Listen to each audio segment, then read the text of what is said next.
Olá!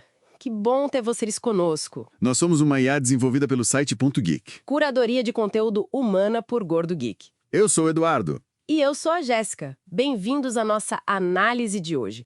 Vamos mergulhar hoje num assunto que marcou época. A bolha da internet, a famosa bolha .com. Isso aí. A gente tem um material bem completo aqui, especialmente um PDF com várias perguntas que vão, assim, guiar a nossa conversa. Perfeito. O objetivo é entender o que aconteceu, por que aconteceu, sabe? E, claro, o que a gente pode aprender com isso olhando até para o cenário de agora, 2025. Exatamente. E é crucial entender, né? Porque não foi só um soluço nos mercados financeiros. Foi, um estudo de caso gigante sobre especulação, sobre como avaliar empresas. E o impacto da tecnologia, né? Totalmente. E tem muitos ecos disso hoje, quando a gente fala de inteligência artificial, de criptomoedas. É um padrão que parece se repetir. Faz sentido. Então, vamos começar pelo começo, né? O PDF pergunta: como foi o estouro da bolha? O que exatamente ocorreu? A gente lembra do pico da Nasdaq, lá em março de 2000. Isso, 10 de março de 2000, chegou a quase 5.132 pontos. Foi o auge da euforia. Mas assim, o estouro mesmo não foi um crash de um dia para o outro, sabe? Ah, não foi instantâneo? Não, de jeito nenhum. Foi mais um derretimento lento, gradual. Começou ali em março de 2000 e foi se arrastando, caindo, até mais ou menos outubro de 2002. Caramba, mais de 2 anos de queda. Sim, só em 2000, para ter uma ideia, o valor das empresas na Nasdaq já tinha caído 75%. Foi brutal. Mais de 500 empresas .com simplesmente fecharam as portas, desapareceram. 500? Nossa. É um número impressionante. E o que ocorreu no fundo foi a ficha caindo, né? A percepção geral, ainda que tardia, de que muitas daquelas empresas, elas não tinham um modelo de negócio sustentável. Não tinham como dar lucro de verdade. Era muita promessa, pouco resultado concreto. Entendi. Muita fumaça, pouco fogo, digamos assim. Mas para chegar nesse ponto de euforia, qual era o cenário? A segunda pergunta do PDF é justamente essa. Como era o clima ali no final dos anos 90? Era elétrico. Final dos anos 90, a internet estava explodindo, né? A World Wide Web se popularizando para valer. Lembro dos navegadores ficando mais amigáveis, tipo Mosaic, Netscape. Os computadores pessoais também ficando mais acessíveis, né? Exato. Tudo isso criou um clima de otimismo gigantesco. Falava-se muito na nova economia digital.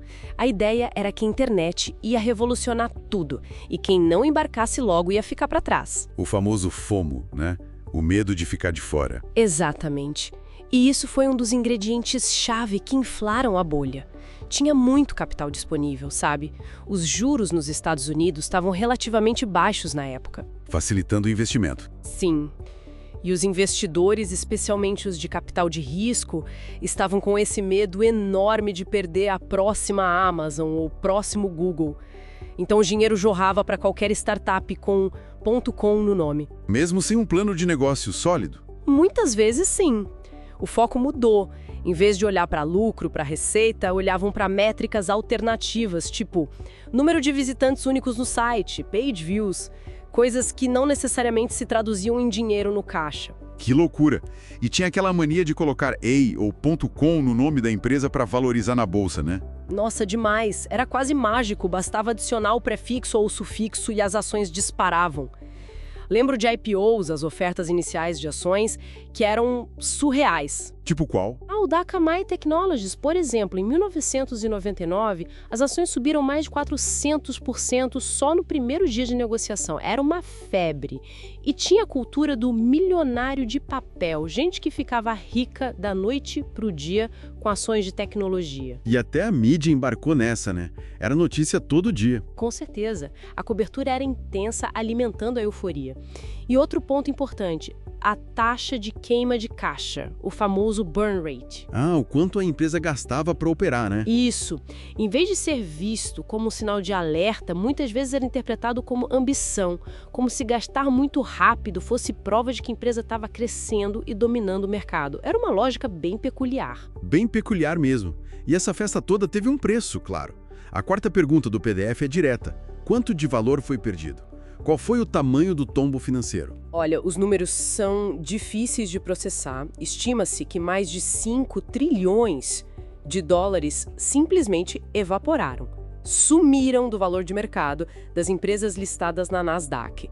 Isso entre o pico de março de 2000 e a mínima de outubro de 2002. 5 trilhões? É É um número astronômico. gigantesco. O índice Nasdaq, que tinha batido lá os 5.000 pontos, despencou mais de 78%. Caiu para algo em torno de 1.600 pontos. Para ter uma dimensão do estrago, Diga. a Nasdaq só conseguiu recuperar aquele patamar dos 5.000 pontos 15 anos depois, só em 2015. 15 anos para voltar ao topo. Impressionante. Imagina o impacto nas pessoas, aqueles milionários de papel. Foi devastador para muita gente. Pessoas comuns que investiram as economias da vida toda viram tudo virar pó. Isso mudou muito a relação das pessoas com investimento em ações, especialmente as de tecnologia. Muita gente ficou traumatizada e migrou para investimentos bem mais conservadores depois disso. E o impacto foi global, tá? Não ficou só nos Estados Unidos. O Ibovespa aqui no Brasil, por exemplo, também sofreu bastante em 2000. Entendi. Agora, entrando na parte talvez mais emblemática, as empresas que não aguentaram o tranco. O PDF pergunta: quais empresas quebraram? Quais foram os grandes nomes que afundaram? Essa parte é um verdadeiro cemitério de promessas. Tem casos que viraram símbolo daquele excesso todo. Tipo a Pets.com, lembro muito daquele fantoche. Exato. A Pets.com é o exemplo clássico. Gastaram uma fortuna absurda em marketing, anúncio caríssimo no Super Bowl, o famoso fantoche Sock Puppets, que ficou super conhecido. Mas o modelo de negócio, vender produtos para pets online com entrega grátis, simplesmente não parava em pé financeiramente. Queimaram dinheiro muito rápido e quebraram em menos de um ano após o IPO. Que rápido. E a Webvan? Lembro de ouvir falar muito deles. A Webvan também é um caso emblemático de ambição desmedida. A ideia era revolucionar a entrega de compras de supermercado. Parecia genial, né? Sim, super conveniente. Só que eles investiram bilhões de dólares em construir uma infraestrutura gigantesca, com galpões automatizados, frota de caminhões, antes mesmo de provar que o modelo era viável economicamente e que as pessoas realmente pagariam por aquilo em larga escala. Gastaram demais, muito cedo. Quebraram feio. Falta de validação do modelo, então. E a Boo.com? Esse nome também me soa familiar. Boo.com era uma varejista de moda online super chique com ambição global. Mas eles também queimaram dinheiro como se não houvesse amanhã. Foram 188 milhões de dólares em 6 meses. Além disso, o site era pesado, cheio de tecnologia nova para a época, o que dificultava o acesso para muita gente com conexão de escada. Foi um fracasso retumbante. E não foram só as startups de internet, né? Empresas de telecomunicações também sofreram. Muito. Foi outra área de investimento exagerado.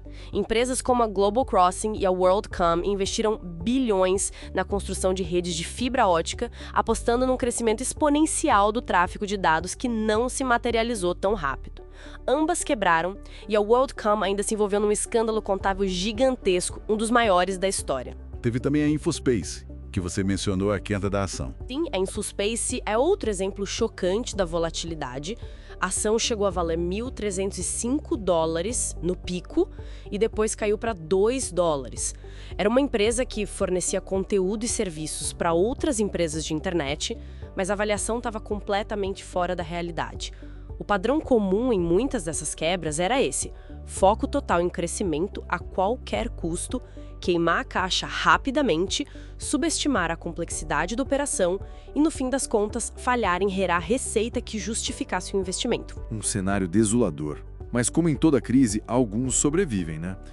A sexta e a sétima perguntas do PDF vão nessa linha. Quais empresas resistiram? E quais delas ainda estão aí, firmes e fortes até hoje? Sim, e essa é a parte interessante, ver quem conseguiu navegar pela tempestade. E os nomes são bem conhecidos hoje em dia. A Amazon, imagino. A Amazon é o grande exemplo. Mas olha, não foi fácil para eles não, hein? As ações da Amazon chegaram a cair mais de 90% durante o estouro da bolha.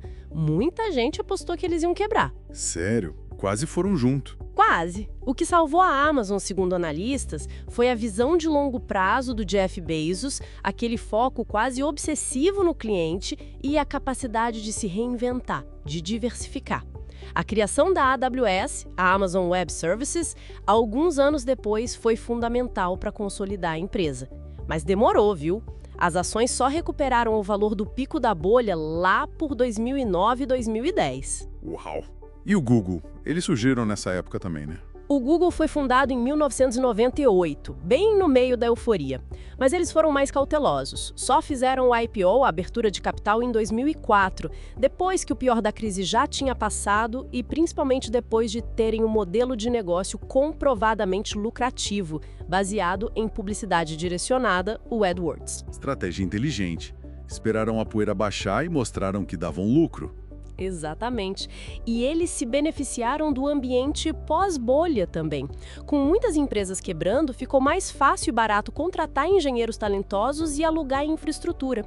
Outro sobrevivente notável é o eBay. O modelo de leilão online, Marketplace. Isso, um modelo de negócio bem sólido desde o início. Eles ganhavam uma taxa sobre cada transação realizada na plataforma. Receita real, desde cedo.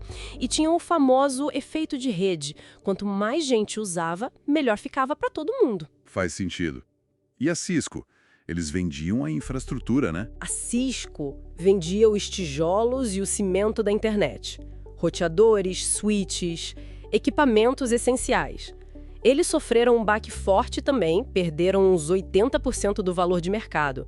Mas como a base de clientes era muito diversificada e eles vendiam equipamentos físicos necessários, conseguiram aguentar o tranco e até fizeram aquisições estratégicas depois da crise. E no Brasil? O PDF mencionava o Oba-Oba como exemplo de adaptação. Sim, o Oba-Oba é citado como um caso brasileiro interessante de empresa que surgiu na época, focada em entretenimento e eventos, e conseguiu se adaptar, encontrar um nicho bem definido e construir um plano sólido para sobreviver e prosperar depois. Interessante ver os padrões de quem sobreviveu, né? Totalmente. O que essas empresas tinham em comum? Um modelo de negócios viável, que gerava receita de verdade, foco nos fundamentos, não só na promessa, capacidade de adaptação, de mudar o rumo quando necessário e, claro, uma liderança com visão de longo prazo que não se deixou levar só pela euforia do momento. Até gigantes como a Microsoft sentiram baque, viu? Eles levaram 17 anos, até 2016, para conseguir superar o valor máximo que as ações tinham atingido lá em 1999. 17 anos? É muito tempo. Isso nos leva à oitava pergunta.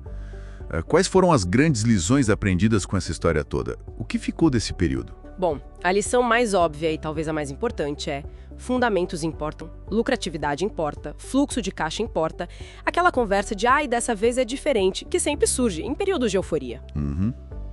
Geralmente não é, né? Exato, é preciso ter um ceticismo saudável. Empresas precisam ter um caminho claro para dar lucro, um modelo de negócio que faça sentido financeiro e não só tecnológico. Outra lição clara é sobre os riscos da especulação excessiva e do comportamento de manada. Quando todo mundo corre na mesma direção sem questionar, o tombo pode ser grande. E o mercado? As instituições aprenderam algo. Houve mudanças práticas depois disso? Sim, houve mudanças estruturais importantes. Os investidores, tanto os de varejo quanto os institucionais, ficaram, digamos, mais cautelosos, mais pé no chão por um bom tempo. O capital de risco também ficou bem mais rigoroso na análise dos investimentos. Exigindo mais provas de viabilidade. Com certeza. Os modelos de negócio online também evoluíram, amadureceram. O e-commerce ficou mais sofisticado, a publicidade online se tornou mais eficiente e teve um impacto duradouro no mercado de trabalho de tecnologia, né? Muitas demissões na época, matrículas em cursos de computação caíram por um tempo. E tem aquele paradoxo interessante que você mencionou sobre a infraestrutura. Ah, sim. Esse é um ponto fascinante. Todo aquele dinheiro meio maluco que foi investido durante a bolha, especialmente em quilômetros e quilômetros de fibra ótica, em data centers, acabou criando uma infraestrutura de internet muito robusta. Que beneficiou o futuro, então. Muitas empresas faliram, essa infraestrutura ficou lá, muitas vezes subutilizada e, por isso, mais barata. Isso ajudou a baixar baixar os custos de conectividade e impulsionou a próxima onda de crescimento da internet, beneficiando as empresas que sobreviveram e as novas que surgiram. Tem até um investidor famoso, o Fred Wilson, que tem uma visão interessante sobre isso. Qual? Ele argumenta que talvez um certo grau de exuberância irracional, como disse o Alan Greenspan na época, seja quase necessário para financiar esses grandes saltos de infraestrutura tecnológica que mudam o mundo. É um custo alto no curto prazo, mas pode gerar benefícios enormes no longo prazo. É controverso, mas faz pensar. Realmente faz pensar. E essa dinâmica toda, euforia, investimento pesado, correção dolorosa, será que ficou lá nos anos 2000? Ou, como você sugeriu no início, a gente está vendo ecos disso agora. O PDF levanta essa questão final. Quais outras bolhas podem estar ocorrendo hoje? Ele cita especificamente IA e criptomoedas. Como você vê isso em 2025? Olha, essa é a pergunta de 1 milhão. Ou melhor, de trilhões de dólares hoje em dia. É impossível não traçar paralelos, mas também é crucial notar as diferenças. Vamos começar pela inteligência artificial, então. O que te parece similar? Na IA, a gente vê muita coisa que lembra a bolha.com. A euforia é palpável, né? O discurso de que a IA vai mudar absolutamente tudo. Sim, é onipresente. As valorizações de algumas empresas são estratosféricas. Pega a Nvidia, por exemplo, que virou uma gigante por causa dos chips para IA. Há um fluxo imenso de capital de risco indo para startups de IA, muitas delas ainda com prejuízos enormes, como a OpenAI. O foco é total no potencial futuro, nas promessas. E investidores experientes estão alertando. Sim, gente como Ray Dalio já fez comparações diretas com o período de 1998 e 1999. E vemos de novo o foco em métricas alternativas, a dificuldade em avaliar essas empresas por métodos tradicionais e a volatilidade também está presente. Vimos recentemente algumas correções no Nasdaq, notícias sobre avanços de concorrentes abalando Wall Street, aquela dinâmica de medo versus ganância que o Vinod Khosla mencionou está a todo vapor. Mas tem diferenças em relação à bolha.com, né? Tem sim.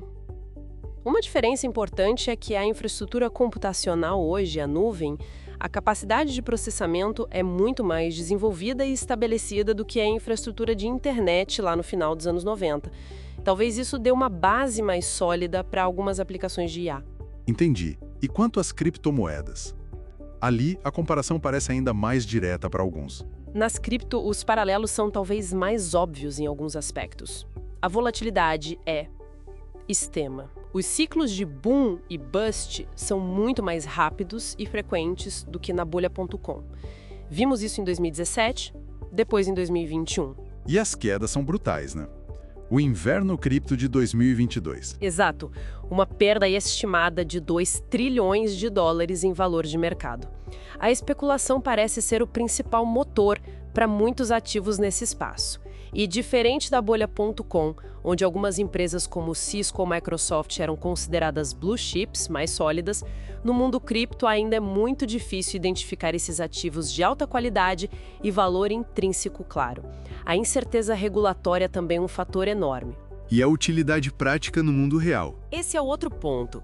Embora a tecnologia blockchain tenha potencial, a utilidade comprovada em larga escala da maioria das criptomoedas no dia a dia ainda está sendo testada, digamos. Durante períodos de aversão ao risco, elas ainda não passaram por aquela prova de fogo que ativos mais tradicionais enfrentam.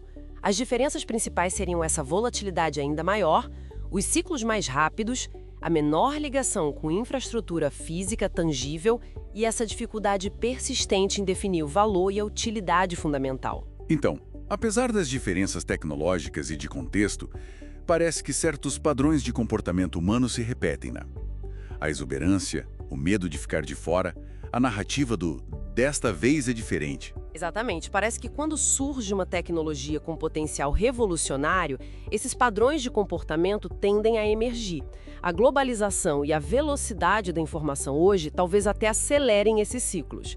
E, infelizmente, parece que a memória institucional e individual é curta. As lições de uma bolha nem sempre evitam a próxima. É quase como se as bolhas fossem uma característica, talvez inevitável, do progresso tecnológico muito rápido. É uma possibilidade real.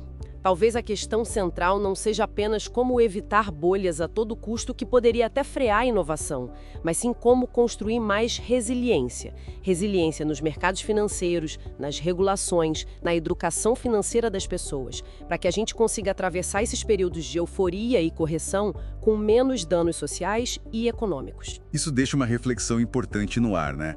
Como a gente consegue equilibrar um necessário incentivo à inovação disruptiva, que muitas vezes parece vir acompanhada dessa dose de exuberância irracional, com a proteção contra os excessos especulativos que podem causar estragos bem reais na vida das pessoas. Será que é possível capturar os benefícios de longo prazo, como aquela infraestrutura financiada pela Bolha.com, minimizando a destruição de valor e o sofrimento no curto prazo? É a pergunta de ouro, né? Encontrar esse equilíbrio é um desafio constante para investidores, reguladores, empreendedores e para a sociedade como um todo. Não tem resposta fácil.